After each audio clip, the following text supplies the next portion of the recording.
Heterosexuals? We've made this video so you can support queer people when volunteering at Pride. One is know your history. The first Pride was actually a riot, and it was at the Stonewall Inn in New York City. It was started when two trans black and brown women of color decided to stand back and stand up against police forces. There was a massive riot, and the people inside actually won. Since then, Pride has been co-opted by massive industries. It's been co-opted by governments, politicians, and major corporations. And at each Pride, there is this real tension between white, privileged gay men who believe that oppression ended when theirs did, and those still fighting for our liberation. And Pride today is really about liberation. It's about queer liberation of Black, Indigenous, Brown, and people of color. 2. Don't judge.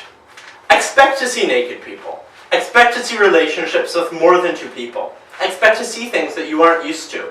And that's fine. At Pride, all consensual ways of being in this world are respected and protected. 3. Pride isn't a zoo. Don't stare at people and make them feel uncomfortable. You're gonna see weird things, you're gonna say things different than what you're used to. But queer folks and racialized communities are used to being stared at all the time, so give us a break at Pride. Go. 4. Don't say queer or normal. Queer is a generational term. Many people think it's offensive because it's historically been used as a slur, and they won't respond well if they hear straight people saying it. And second, don't say normal. Just please don't think in terms of normal.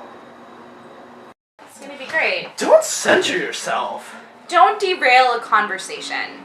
Black, Indigenous, Two-Spirit, and queer people of color have been trying to use this space to liberate ourselves. And Pride is supposed to be a safe space, so if you hear someone talking about an experience that's not yours, just listen. Listening is welcome and appreciated.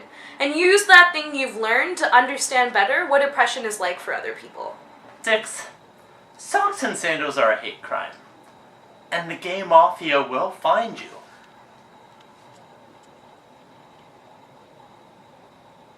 7. Don't play devil's advocate. There's, first of all, no such thing. Oppressed communities do not go to Pride to have their oppression explained to them by someone who hasn't experienced what their lived experience is. You may have a lot of questions after Pride, and that's okay, but don't query a queer. Query Google. Now let's smash the patriarchy! Sorry.